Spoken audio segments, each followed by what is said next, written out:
Hello ladies and gentlemen, thank you very much for tuning into my channel, and tonight we are reading the Genesis chapter 35. So it's written, the heading is Jacob returns to Bethel. Then God said to Jacob, go up to Bethel and settle there and build an altar there to God who appeared to you when you were fleeing from your brother Esau. So Jacob said to his household and to all who were with him, get rid of the foreign gods you have with you, and purify yourselves and change your clothes. Then come, let us go up to Bethel, where I will build an altar to God, who answered me in the day of my distress, and who has been with me wherever I have gone. So they gave Jacob all the foreign gods they had and the rings in their ears, and Jacob buried them under the oak at Shechem. Then they set out, and the terror of God fell upon the towns all around them, so that no one pursued them. Jacob and all the people with him came to Luz, that is Bethel, in the land of Canaan. There he built an altar, and he called the place El Bethel, because it was there that God revealed himself to him when he was fleeing from his brother. Now Deborah,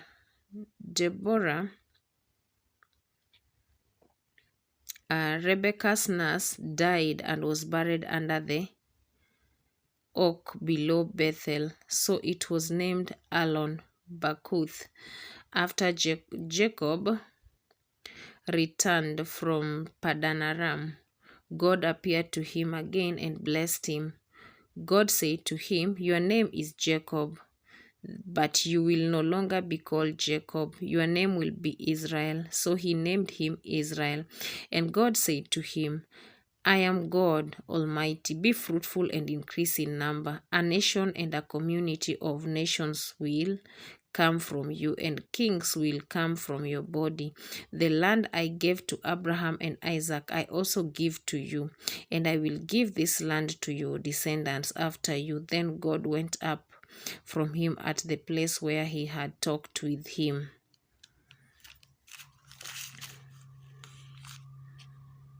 Jacob set up a stone pillar at the place where God had talked with him, and he poured out a drink offering on it.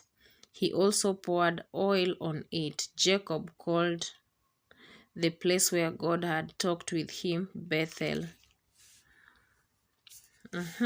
We are in verse now 16. Then he moved on from Bethel while they were still some distance from Ephrath. Rachel began to give birth and had great difficulty, and as she was having great difficulty in childbirth, the midwife said to her, don't be afraid, you have another son. As she breathed her last, for she was dying, she named her son Ben-Oni, but his father named him Benjamin. So Rachel died and was buried on the way to Ephrath, that is Bethlehem. Over her tomb Jacob set up a pillar, and to this day that pillar marks Rachel's tomb. Israel moved on again and pitched his tent beyond Migdal Eder. While Israel was living in that region, Reuben went in and slept with his father's concubine Bilhah, and Israel heard of it. Jacob had 12 sons of Leah. Jacob had 12 sons. The sons of Leah, Reuben, the firstborn of Jacob, Simeon, Judah, Issachar, and Zebulun, and sons of Rachel, Joseph, and Benjamin, and the sons of Rachel's maidservant Bilhah, Dan, and Naphtali, the sons of Leah's maidservant Zilpah, Gad, and Asher.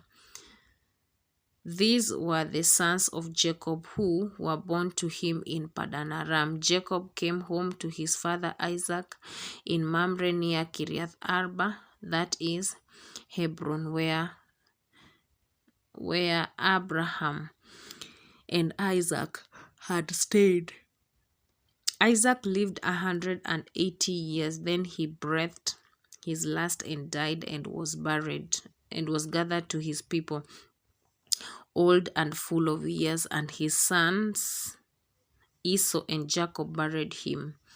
Thank you very much for listening and hearing. Tomorrow we are reading chapter 36.